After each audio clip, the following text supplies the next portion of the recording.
Bom dia, Feliz Natal para vocês.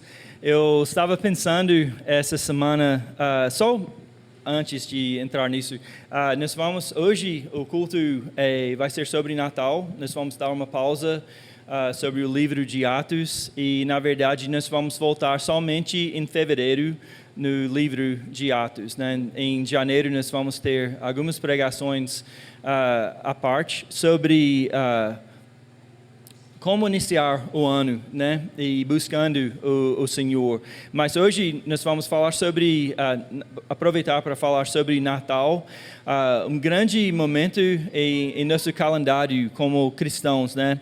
E eu estava pensando sobre essa saudação, né? Feliz Natal, que a gente fala. E eu estava pensando que às vezes as pessoas falam que estamos comemorando o aniversário de Jesus, assim. Mas a verdade é que nós estamos comemorando o nascimento de Jesus. E isso faz diferença, porque quando você comemora o aniversário de alguém, normalmente você celebra o ano, né? Tudo que aconteceu naquele ano, você faz os desejos, assim, desejo você paz no próximo ano, essas coisas. Mas a verdade é que quando a gente fala Feliz Natal, nós estamos comemorando o nascimento de Cristo, né? E eu gosto assim de a fato que é Feliz Natal, que essa é a saudação, porque nós estamos lembrando que nós temos razão para ser felizes por causa do nascimento de Cristo. É bem simples, mas faz diferença de lembrar que nós estamos comemorando o nascimento dele. E nós vamos ver isso hoje. E o meu desejo de hoje é que nós possamos ser fortificados em nossa fé hoje, né?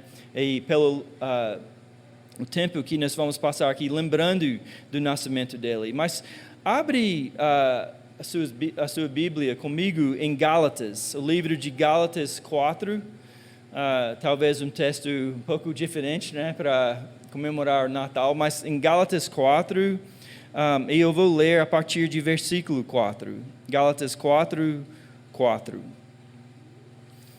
E eu vou ler no NAA, está escrito assim: Mas quando chegou a plenitude do tempo, Deus enviou o seu Filho, nascido de mulher, nascido sob a lei, para resgatar os que estavam sob a lei, a fim de que recebêssemos a adoção de filhos. E porque vocês são filhos, Deus enviou o Espírito de seu Filho ao nosso coração, e esse Espírito clama: Abba, Pai. Assim, você já não é mais escravo, porém filho, e sendo filho também é herdeiro por Deus. Vamos orar novamente para Deus falar conosco hoje. Oh Deus Pai, obrigado por esse momento, Deus, que nós possamos estar juntos como a família de Deus. E nós oramos, Deus, que nós possamos ouvir de Ti hoje e de ser encorajados, Deus, animados por causa do nascimento do nosso Salvador. E pedimos tudo isso em nome de Jesus. Amém. Então, eu vou pegar parte por parte esse trecho, especialmente versículo 4, e para fazer algumas reflexões sobre o Natal. Mas, primeiro, em versículo 4, vocês podem ver que começa com mas. E vocês vão lembrar que algumas semanas atrás, Pedro falou sobre a importância dessa palavra mas na Bíblia, que sempre significa uma mudança de direção, né? Alguma coisa mudou, né? E isso estava me lembrando em Marcos 1,15, eu vou ler para vocês, que Jesus mesmo, ele falou: o tempo está cumprido e o reino de Deus está próximo, arrependam-se e creiam no Evangelho. Então, quando Paulo escreve à igreja de Gálatas, ele fala mas. Então, ele está indicando que há uma mudança. Então, não é somente quando chegou a plenitude do tempo, mas essa chegada significa uma mudança. E Jesus está indicando aqui, quando ele fala o tempo está cumprido, que essa mudança é a chegada do reino de Deus, né? E em 1 Timóteo, Paulo escreve sobre a plenitude do tempo. Ele escreve assim, 1 Timóteo 2, 5 e 6, ele escreve assim: porque há um só Deus e um só mediador entre Deus e a humanidade, Cristo Jesus, homem, que deu a si mesmo em resgate por todos, testemunho que se deve dar em tempos oportunos, ou no NVT, no momento oportuno.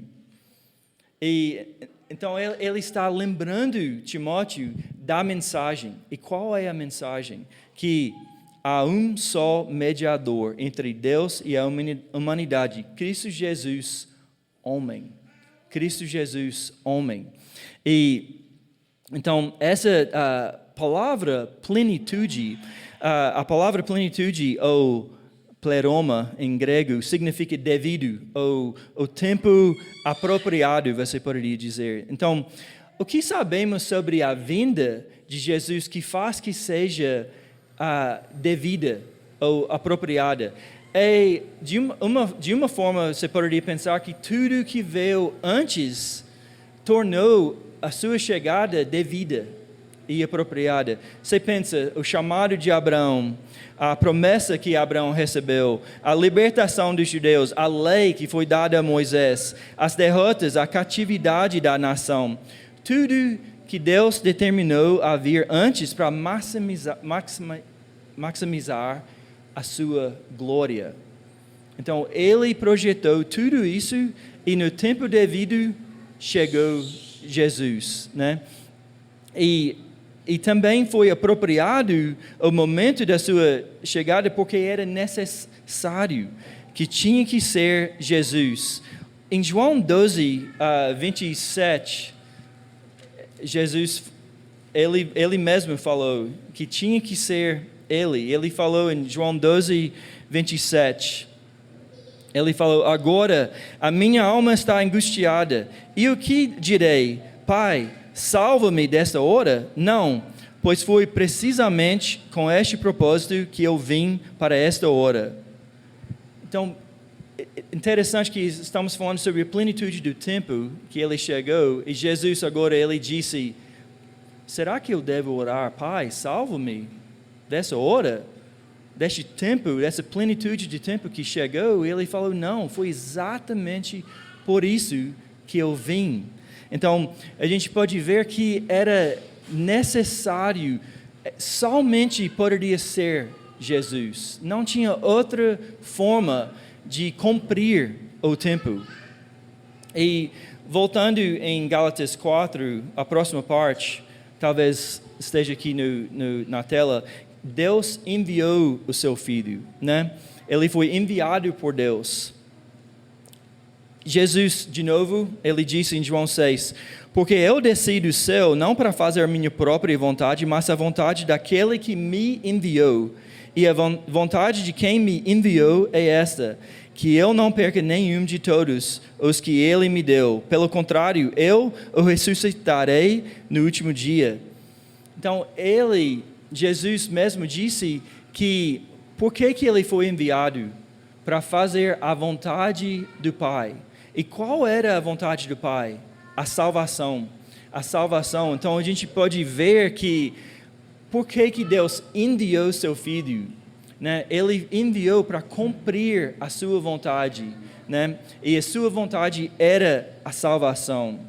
Mas, de novo em Gálatas 4, está escrito que Deus enviou quem?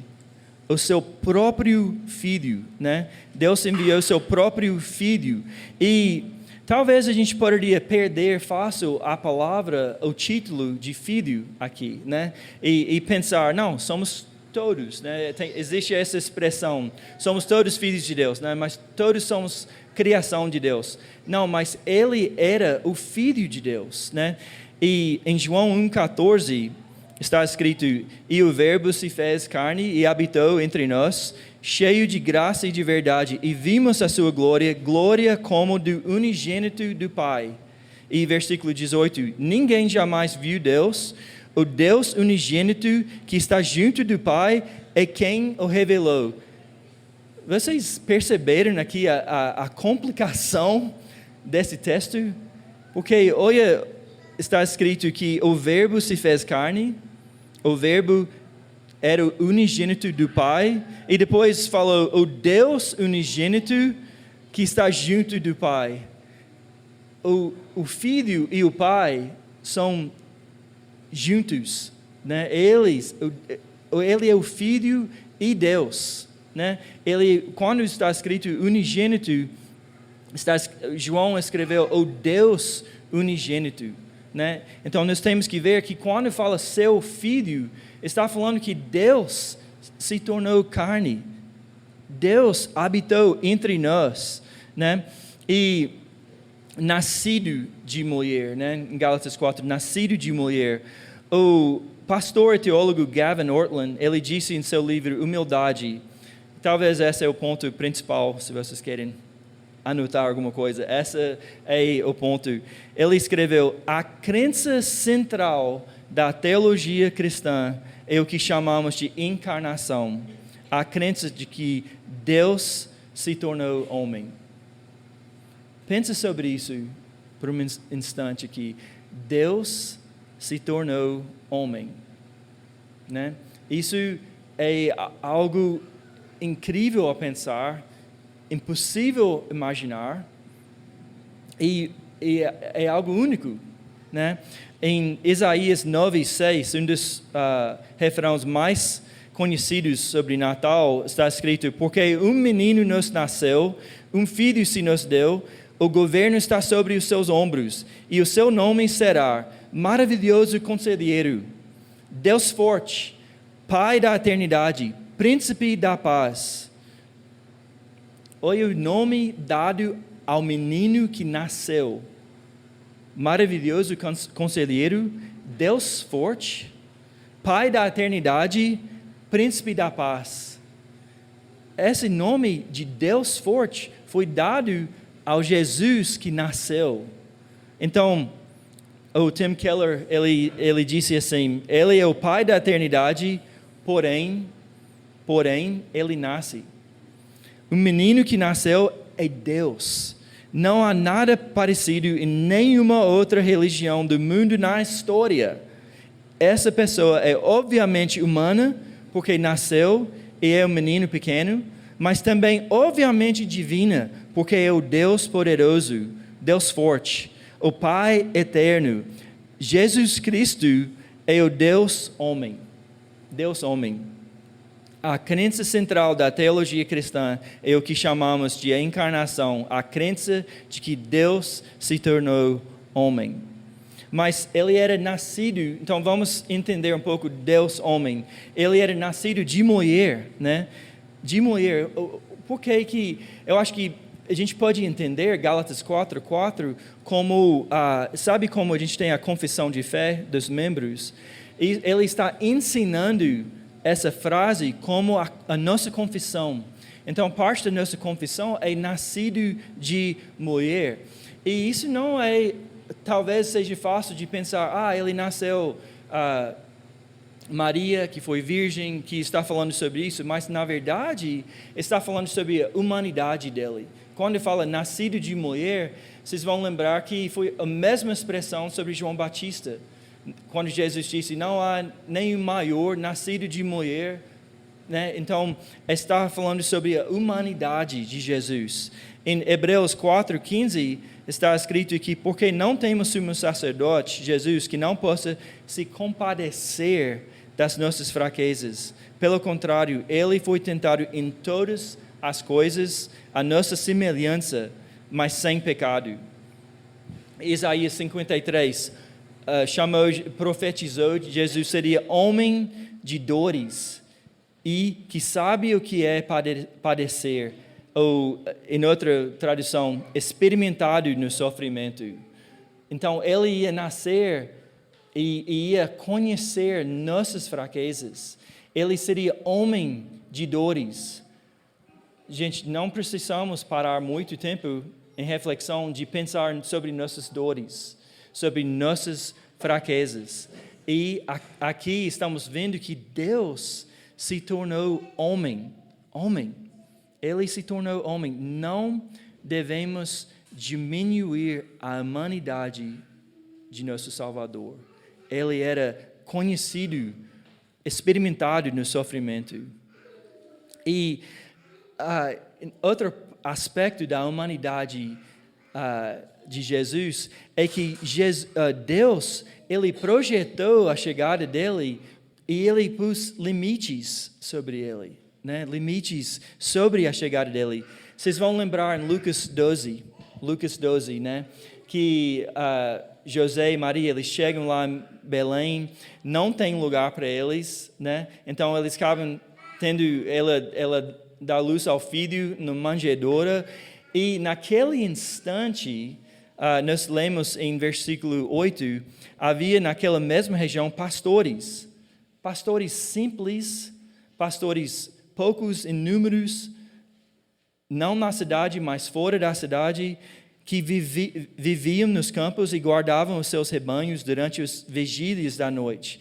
E um anjo do Senhor desceu onde eles estavam, e a glória do Senhor brilhou ao redor deles, e ficaram tomados de grande temor.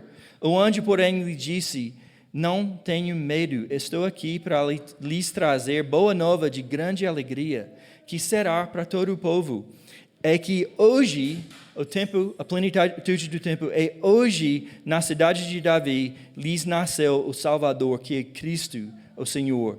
E isso servirá a vocês de sinal. Vocês encontrarão uma criança envolta em faixas e deitada em manjedoura. E de repente apareceu com o anjo uma multidão do exército celestial, louvando a Deus e dizendo: glória a Deus nas maiores alturas e paz na terra entre os homens, a quem Ele quer bem. Então, só lembra que tudo isso Deus projetou. Ele decidiu anunciar a chegada do Deus homem como a alguns pastores no campo. E como que ele fez?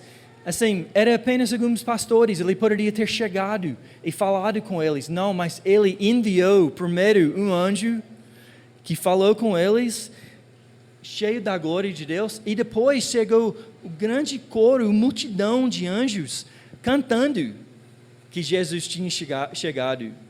E assim, eu fiquei imaginando, imagina hoje, chegando aqui nessa salão, e chegando aqui, de repente tem uma grande produção, luzes, aquela máquina de fumaça, assim, todos os grande coro aqui, você ia assustar um pouco, tipo, gente, que exagero, assim, somos poucos aqui hoje, não é porque essa grande produção, mas é porque, olha, é Deus, homem, então tem a grandeza, a importância do momento histórico da história do universo e homem, humilde. Ele nasceu numa manjedoura, foi anunciado pastores sem importância, né? Isso é o contraste que Deus mesmo criou. Né? De novo, Gavin Ortlund, ele disse: aqui está o momento mais importante da história. O evento que inaugurou a nova criação, a união do Criador da criação. E ninguém sabe. Ninguém. Só os pastores. Deus limita a revelação da alegria angelical a alguns pastores.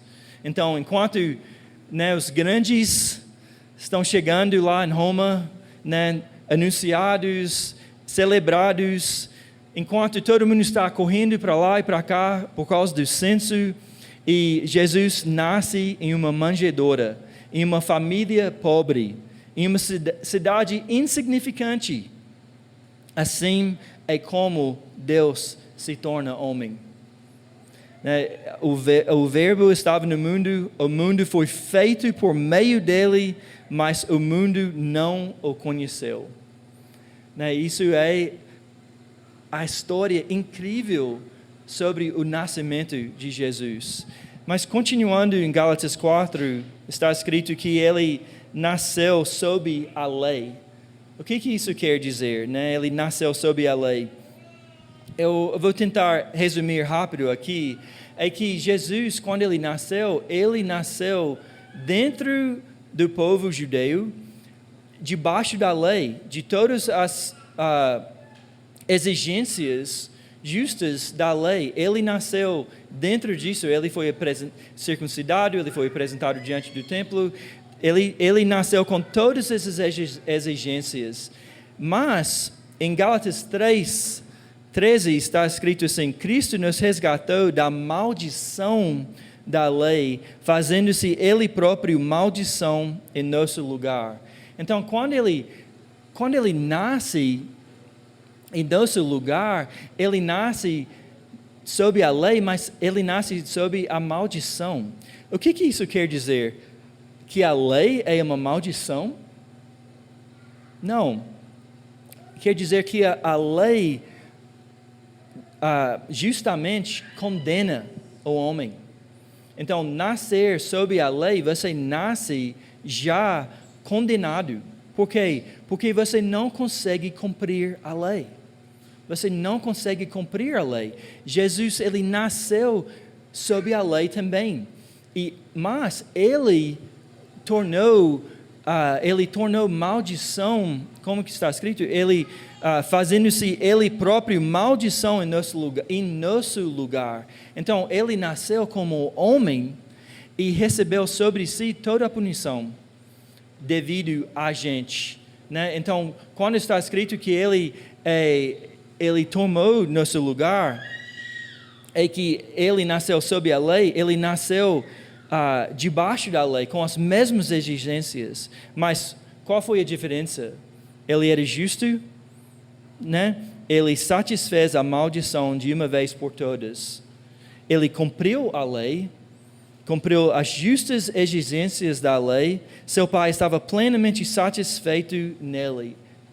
E ainda assim, aquele que não conheceu o pecado, Deus o fez pecado por nós, para que nele fôssemos feitos justiça de Deus. A gente fala isso, a gente repete isso bastante, que ele teve como, a palavra é imputar, isso é a palavra, a justiça, né? Ele transferiu a sua justiça a nós e recebeu em troca a nossa maldição, né? E então, quando está escrito nascido sob a lei, nós temos que lembrar que ele viveu, satisfez todas as exigências da lei e foi feito pecado em nosso favor, né? E por quê? Para resgatar os que estavam sob a lei. Isso é a realidade sobre todos nós. Resgatar significa comprar ou redimir, né? A libertação de pessoas, animais ou propriedades da escravidão através do pagamento de um preço, né? Então, é libertação por pagamento. Em 1 Coríntios 6, está escrito: vocês não sabem que seu corpo é o templo do Espírito? E vocês não pertencem a vocês mesmos? Porque vocês foram comprados por preço. Então, quando fala resgatados, nós fomos comprados por preço. Agora, a gente não pertence mais à lei. Nós fomos libertos da nossa escravidão. Mas quem assim gosta de receber ou dar presente aqui, né? Todo mundo. Mas temos que lembrar que isso é um presente. Por ele ter pago o preço, isso torna a salvação um presente. Qual é o significado da salvação apresentado no Natal? É um presente, um dom. Isaías 9, um filho se nos deu, foi dado a nós, né? Então isso faz que seja um presente. Romanos 6, 23, porque o salário do pecado é a morte, mas o dom gratuito de Deus é a vida eterna em Cristo Jesus, nosso Senhor. É dom gratuito. E sendo dom, só tem uma forma de receber. É pela graça. Não tem outra forma de receber. O dom da salvação, do pertencimento e da reconciliação só pode ser recebido pela graça. E o que recebemos é como as águas que jorram para a vida eterna. Não é apenas o acesso, mas uma nova condição para nosso relacionamento. A próxima parte, a adoção. Então, não é somente acessos, tipo, que significa, então agora você pode entrar aqui no reino, mas uma nova condição. Agora você entrou, não porque você somente foi perdoado, mas você foi transformado em filho, né? Ele escreveu em Gálatas 4, a fim de que recebêssemos a adoção de filhos. Então, talvez essa palavra vai soar estranho, ele nos torna receptores. O que eu quero dizer com isso? Ele nos torna limpos, curados, né? São os doentes que precisam de médico, e ele nos adota como filhos, mas ele nos transforma para receber o quê? O Espírito.